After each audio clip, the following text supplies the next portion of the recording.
Thank you, Elise, for joining us. Thank you. I'm happy to be here. Awesome. So let me tell you a few words about Elise, and this is, I mean, she's a person very close to my heart. She's a director of marketing and client services at Happy Call, which is a New York-based digital agency, and she has more than 30 years of experience when it comes to helping organizations in various industries craft complex digital strategy with a big focus on conversion rate and optimization. She's a very big consumer of popular culture by the way it's I guess influencing all the trends in marketing. And yeah, I mean, we're gonna have an amazing conversation today about using the data you already have to win customers that you don't. So super excited for this talk. And people they're saying they like your presentation title. So yeah, let's give it for Elise, and please drop questions, comments, whatever, and I'll see you at the QA section. So Elise, it's the stage is yours. I'm gonna go and disappear into a corner as always. All right. Thank you. Thank you. Hey, everybody. I'm so happy to be here today.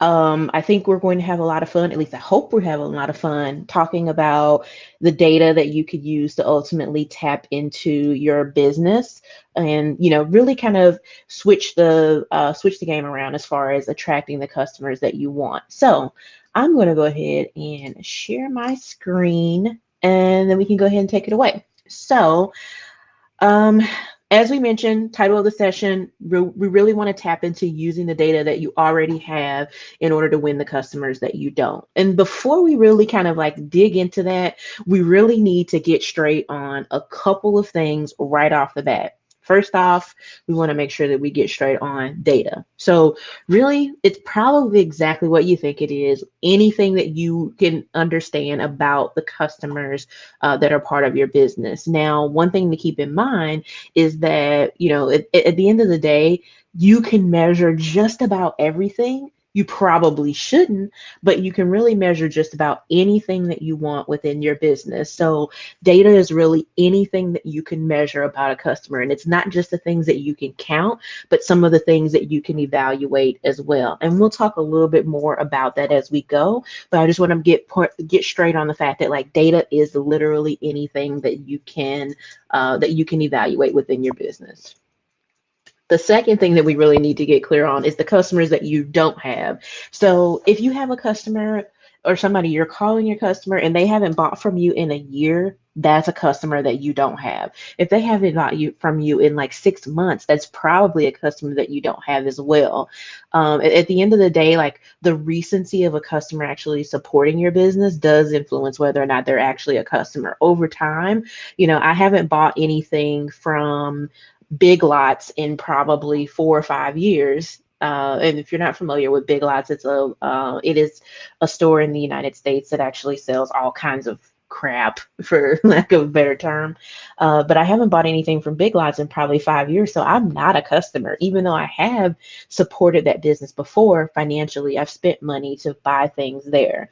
The same thing is true for a lot of different stores that I maybe haven't, spent any money in. So I'm not an active customer there. So let's make sure that we're clear on that. That like when we talk about the customers that you don't have, we're not only talking about the people that have never bought anything from you, but we're also talking about for those people that have slipped away from being an active customer on your roster.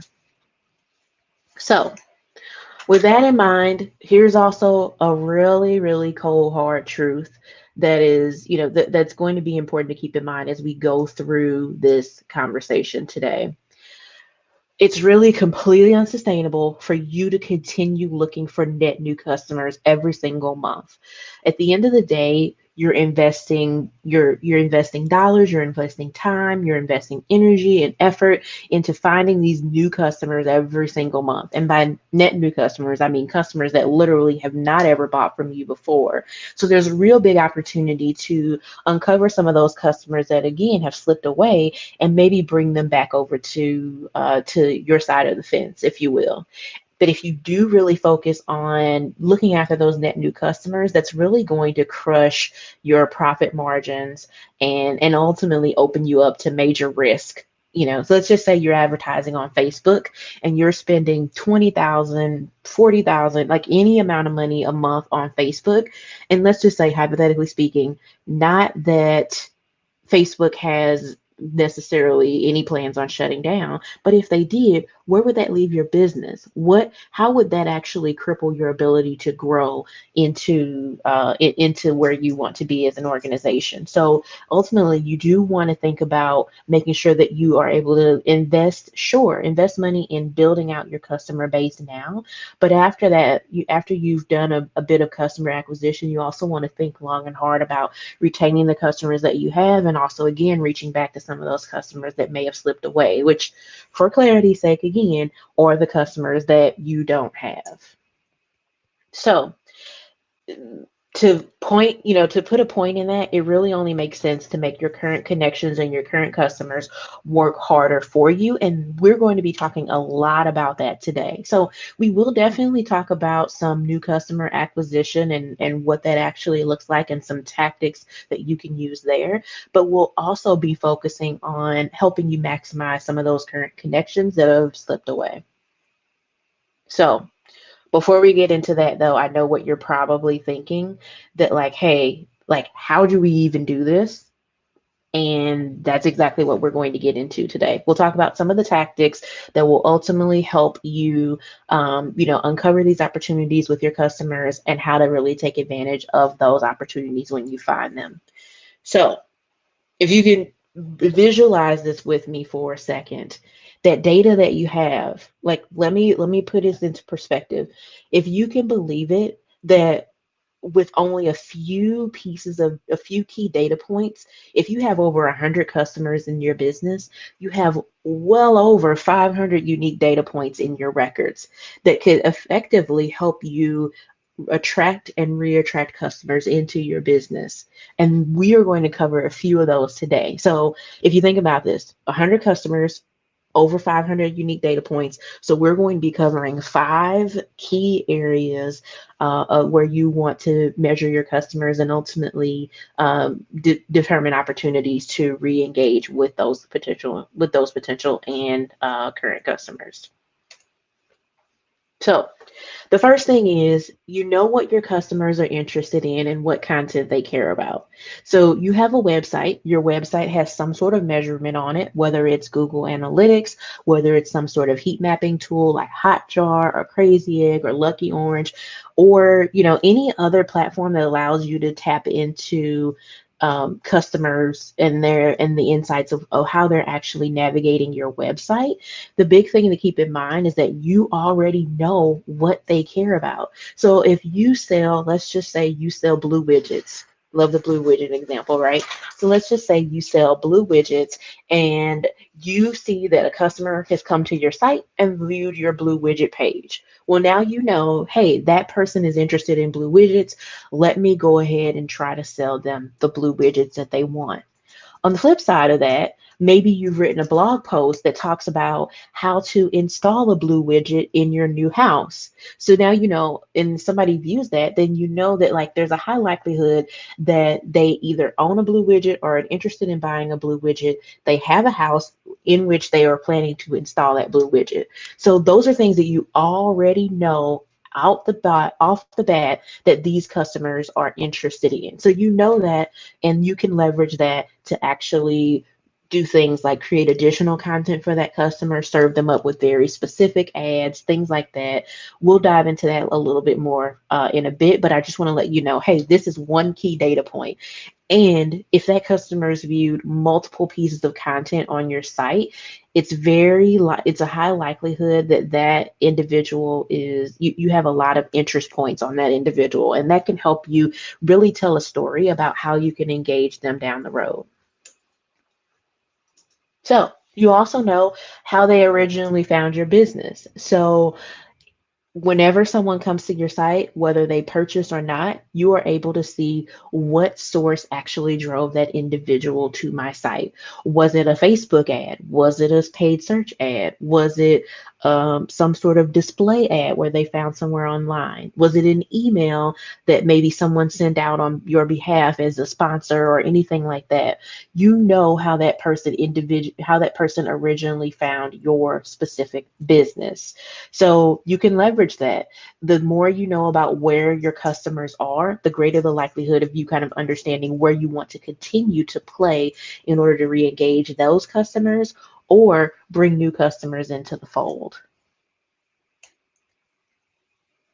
You know how often they come to your site. So if John or Jane Doe has come to your site 5 times over the last month, you're able to see that within your analytics platforms. And there's all sorts of very advanced tools that allow you to slice and dice this data in all sorts of ways.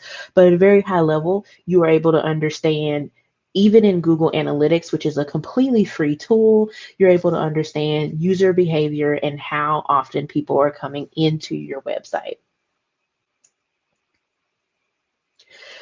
If they've bought from you, you know the products that they've purchased and how long they've had them. So think about this. If you sell, let's just take a very high level thing like deodorant. Let's just say you sell deodorant and you know that a person needs to buy deodorant so many times in a year. Like maybe I need to buy deodorant, depending on how often I use it, once every couple of months. Everybody's habits are different, but you understand how long that customer has owned the item that you purchased. So if, hey, I bought deodorant from you 2 months ago and the average purchase cycle is 2 months, then you could follow up with me at that 2 month period and re-encourage me to like, hey, let's buy some more. It's time to buy more deodorant so you don't smell bad. Don't tell people they'll smell bad though. That's probably not a good thing to mention to them. But you know that person bought that item and how long ago they bought it. You also have a full history of the things that they bought. So let's just say people are buying complimentary items and you want to maybe make a recommendation for them to buy something else. So let's just say I bought a laptop and a monitor from Best Buy. You'll hear about Best Buy probably several times in this discussion because it's one of my favorite stores. So you bought a laptop and a monitor from Best Buy. Well, hey, there's an opportunity to then sell that person on a keyboard, a mouse pad. Think about any of the extra stuff that people could buy in order to effectively use their computer. Maybe they want a laptop stand.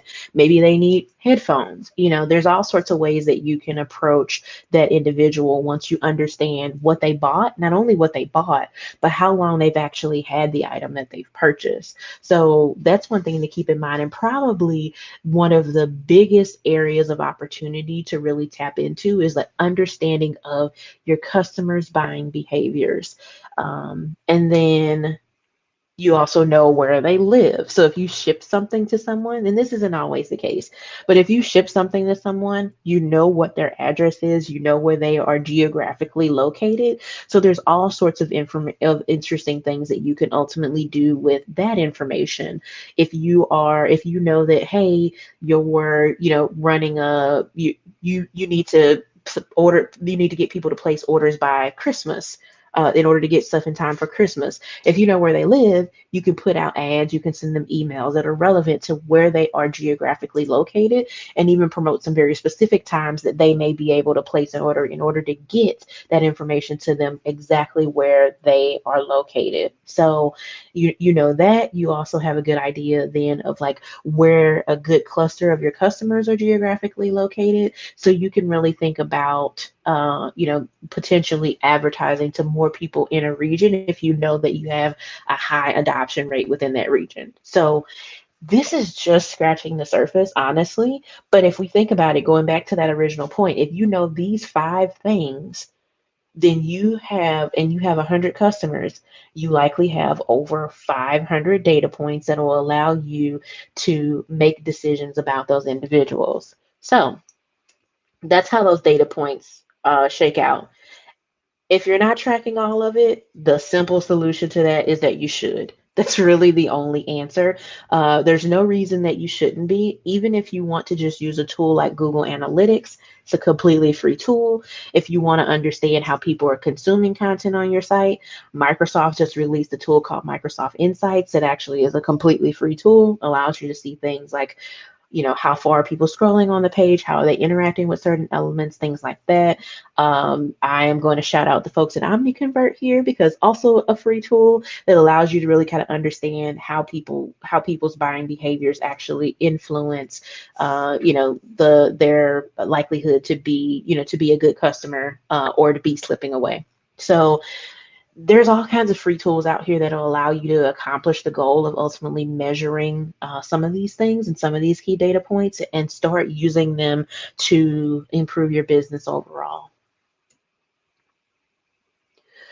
And once you do that, of course, you will find an untapped power in your business. What you'll find out is that, hey, I can reduce my ad budget, and I don't have to necessarily think about how that's going to impact my customer acquisition rates as much. Like, I can spend less money and maintain deeper relationships with my customers because I know a little bit more about them. So here's just a few things that you can ultimately do with that insight. You can build out lookalike audiences, and I'll explain what lookalike audiences are. And I will say before I do, be super careful with this one because it's powerful but tricky. And I'll show you an example here in a little bit of why that is the case.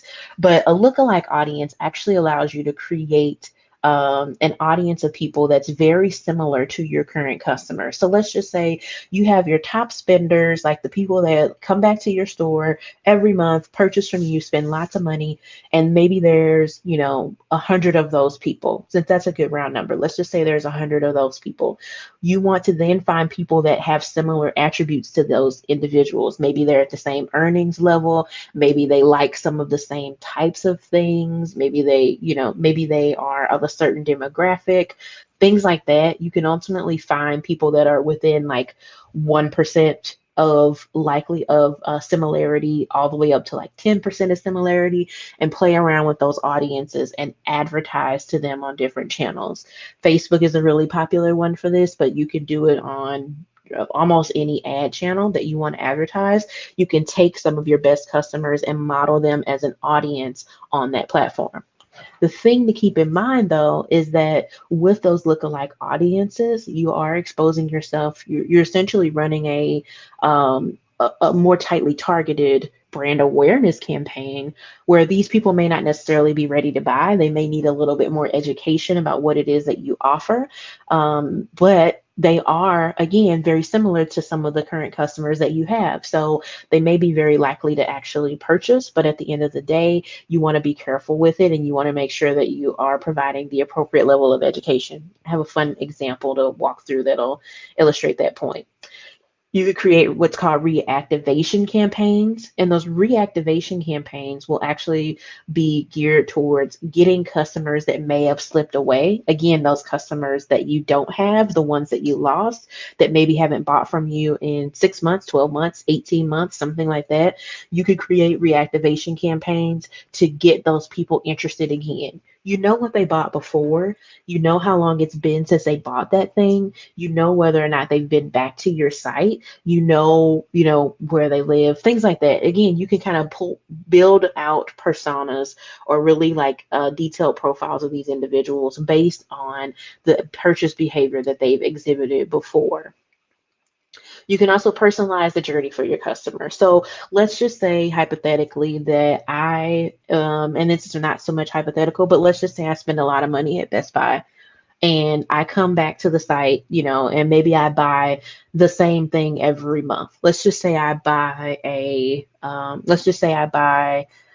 pair of headphones every month. That seems excessive, but roll with me on it. So I buy a pair of headphones every month, and every month I come back to the site, I buy that pair of headphones. I may be exploring to see like, okay, well, are there any other headphones out there that are of interest? But for the most part, I come back and buy the same pair of headphones. Well, if you know me and I'm authenticated in your system, meaning I have some sort of login, or maybe there's some sort of cookie placed on my machine that will identify me, I can come back to the site. And when I come back, you can make sure that I have some headphone choices front and center. So I don't have to then decide, okay, do I want to go buy those headphones that I already have, or am I going to dig up some more? I have headphone options shown to me right away. That is a personalized journey that's based on my own buying behavior. Same thing is true if I come to your site, going back to blue widgets again. If I come to your site and I view your blue widgets, and then I leave the site, and then I come back again, you can put those blue widgets right in front of me to make it easy for me to complete the journey. Again, that's personalized based on my own behavior. The other thing that you could do is send extra super laser focused targeted emails and launch ad campaigns that are specifically targeted to that customer. Now, naturally, when it comes to advertising, you can't advertise to an individual, one individual person, because there's all sorts of privacy rules around that. But you can advertise to specific individuals that meet specific criteria, whether it's a demographic, psychographic, purchase behavior, things like that. But you can also really focus on sending specific emails to individuals. And in that case, you could send an email to one person and see how it goes. Is that the best use of your time and effort and energy? Well, that will depend on how much money you would make from a sale if that individual purchases. But for the most part, you probably want to cluster people into specific audiences and then send out a laser focused email to that specific individual that's really targeted based on what you know about them. Again, purchase behavior, how long ago did they buy it? What did they buy? Things like that. Making it really super specific is important. So let's take a look at a few examples. So first example is, we talked about lookalike audiences and the importance of making sure that you're being as specific as possible. So one day I was scrolling through Facebook, as I often do, and I saw this ad. It caught my eye because like the yellow, like it just looks really beautiful, and I'm like, oh, okay, cool. Hey, smartest dog collar ever is, now even smarter, faster, and stronger. So I'm like, okay, cool. Like in my mind, I didn't even entirely register what I was reading, but I thought that the yellow looked really cool and it said something about like a collar, like a dog collar. So I was like, okay, cool. Let me check this out and see what's going on. So when I go to the page, I see this. This is what I saw on the site. And as far as what message match is concerned, like, hey, this is exact. The smartest collar just got smarter. On the page, the smartest dog collar just got smarter. So we add in the qualifier of dog collar, but for the most part, exact same messaging here, same yellow. So, that is a good tie-in. But then I'm like, what is this thing? I've never seen this before. How do I know it's the smartest dog collar? Does it matter to me that it got smarter? Was it dumb before? Did I know that it was dumb? Brings up all of these questions for me. At the end of the day, I'm left uncertain. And these specific individuals did use a lookalike audience to target me because I'm similar to their customers, most likely because I own a dog. I look at dog related things. I buy dog stuff. I've spent money at stores that sell dog apparel, dog accessories, things like that. So I'm a very natural target here, but I don't know anything about their brand. So this language of the smartest dog collar just got smarter does not land with me because I didn't even know that the dog collar was not as smart before. So I still, even landing on this page, I have no idea what they're talking about. What they do is they actually have a dog collar that will track your pet's activity, allow you to track their location, things like that. They could have caught me with, okay, well, the dog collar will actually allow you to track your pet's activity, in an end nap easily or something like that. Like, not necessarily being too cutesy here. Like, let's just get to the point. So at the end of the day, they didn't nail it. But I told you that, again, I'm a big fan of Best Buy. So looking at something a little bit different is an email that I got. So we talked about headphones, interestingly enough. I had recently bought a pair of headphones, and their email to me has a subject line of, Elise, isn't it time your headphones had a friend? Well, okay, now you've tapped into something that I am aware of. And then you add some context to it. a pair for everything you do. So the headphones that I bought are really great for things like what I'm doing right now. I'm sitting at the computer talking to you guys. And it really works out very well in those instances. But hey, maybe I want something for working out. Like maybe I want something that's a little bit more sweat resistant or anything like that. So they really nailed it in terms of like tapping into a state of mind that I could be in. Now, I wasn't interested in buying another pair of headphones. I'm not working out or anything like that. But if I were, then that would be an opportunity for me to think and say, maybe I do need another pair of headphones. Like, these were pretty expensive. Maybe I don't want to work out in these headphones. Same thing is true for you guys have seen this before probably a gazillion times, the abandoned cart email. Same thing is true. It's like, hey, like, but they nail it. It's like, okay, very simple language. I don't have a lot of guessing to do here. It's not too cutesy. It's like, hey, Elise, you left something in your cart. Very specific, calling me out as an individual. And then going into this, hey, you're so close. Sorry, goes into you're so close. We saved your cart. You're just a click away. So I can easily then go into my cart. It's already there. So that's part of personalizing that journey as well. It's like, we did this thing for you. You can come back and it's easy. That's the thing you want to keep in mind is that people love, love, love easy. So with that, let's go ahead and check out an example in the wild. I'm going to pull up AutoZone.com and we'll just go ahead and go through that here really quickly. So if I go to AutoZone, let me just go ahead and expand my screen. So if I go to AutoZone, man, there's a lot here. And we could go into a whole other discussion about whether or not this page is appropriately optimized for people to make decisions.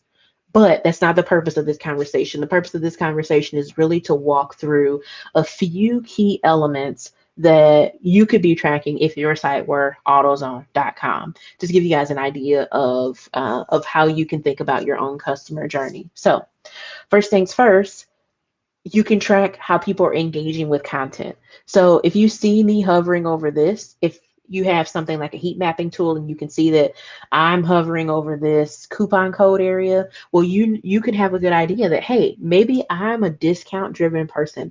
Maybe that's something that's very important to me.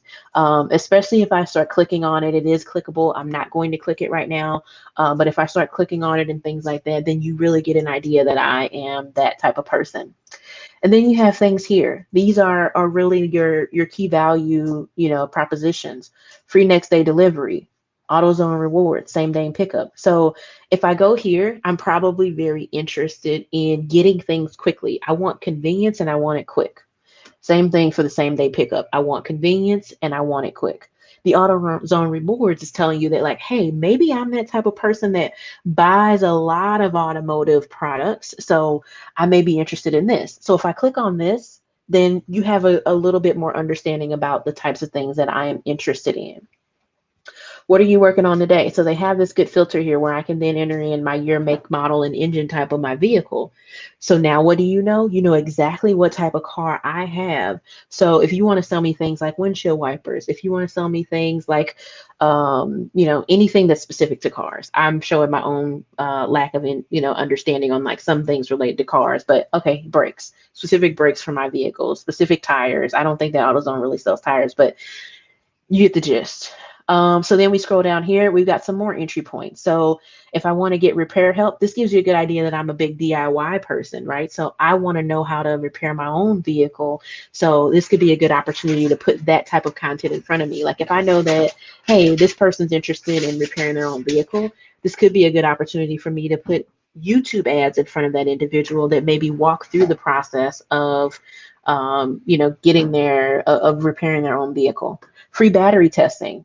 This gives me an idea that's like, hey, maybe I'm not comfortable enough to test my own battery. I need somebody to kind of help me out with it. So I'm not necessarily that DIY person, but I may be looking for things that are deeply rooted in convenience. And then the fix finder solution, again, probably more of a DIY type person, but I want to kind of get an understanding of what a check engine light could mean on my car. They have the app here. Naturally, whenever a business has an app, you have a lot more opportunities to do things like push notifications and all of that. So there's again countless opportunities. If you know that I'm interested in batteries, you can show me a few different, a few different batteries. If you also know that I'm, yeah, what car I have, you can pair those two things together and show me like batteries for my very specific vehicle. You can include pictures of the vehicle, things like that. Again, these things work out a little bit better if you have a high volume of traffic and a bigger audience that you're catering to. But at the end of the day, those are things that you can consider. If you interact with any of these brands, like if I'm like, oh, I click on Pennzoil, then they can then say like, okay, well, this person's interested in, stuff from Pennzoil. So let's keep putting that type of thing in front of her.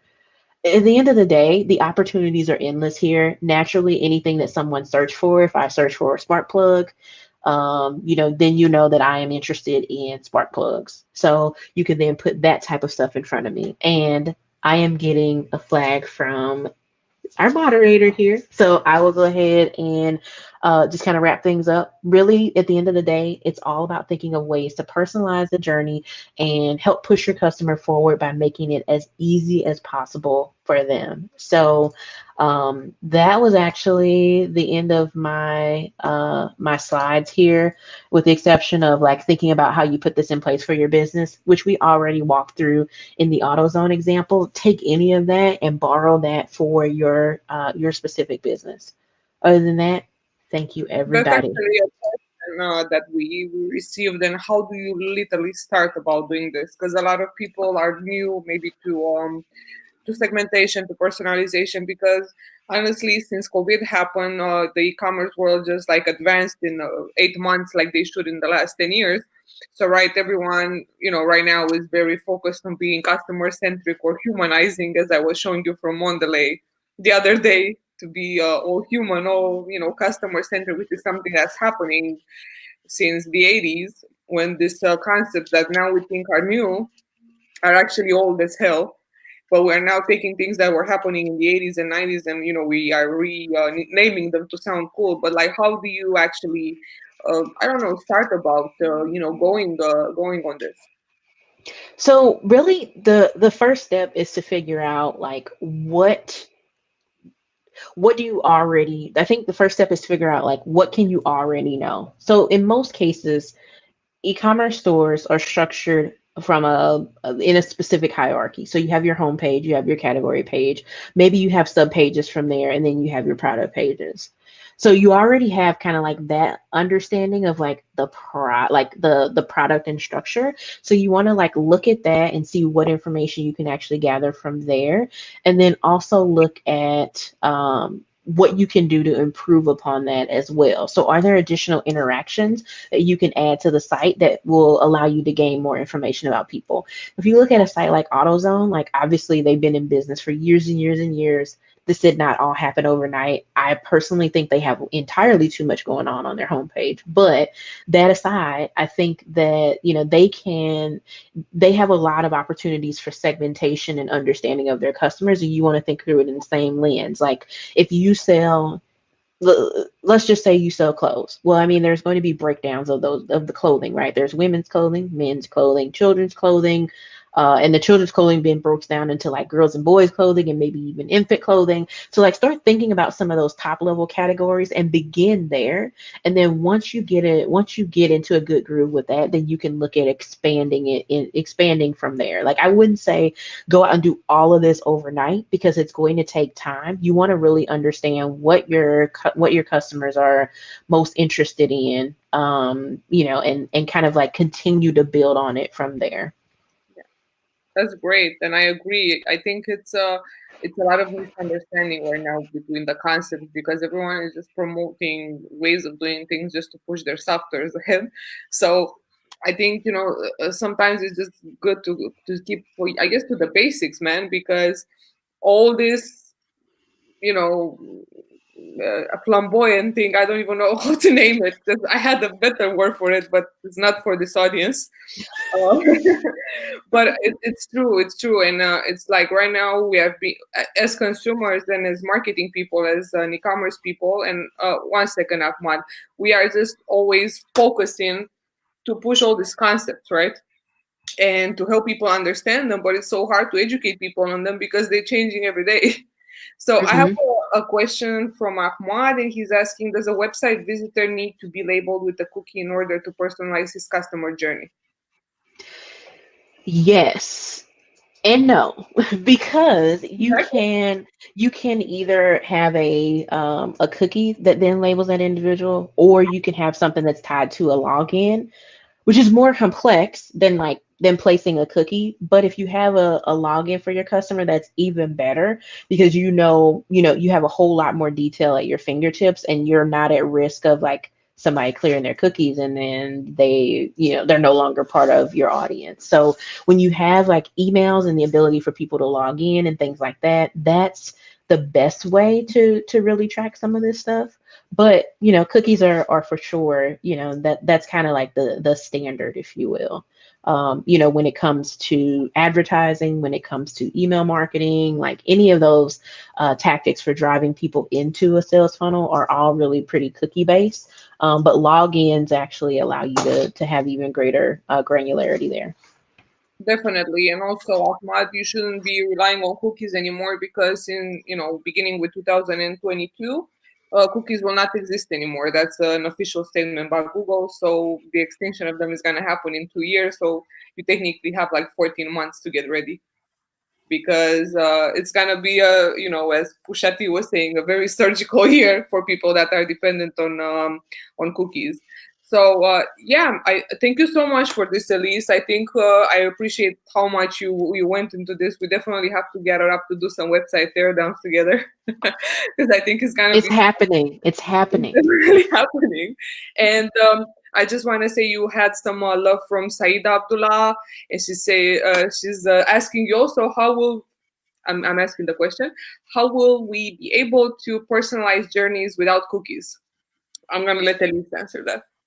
Yeah. So again, logins are important. And I think the thing to keep in mind is like third party cookies are the ones that are going away. Like your first party data, the first party insight that you have into your customers is still going to be something that you can tap into. So it's not that all of the cookies are going to, are just going to like vanish overnight, but that's the big reason that you need to be investing in first party data. And I know Juliana is all about first party data, even from like her LinkedIn headline. Like so I think that like it's really about embracing those opportunities to capture your own data and not rely on systems to do other outside systems to do that work for you.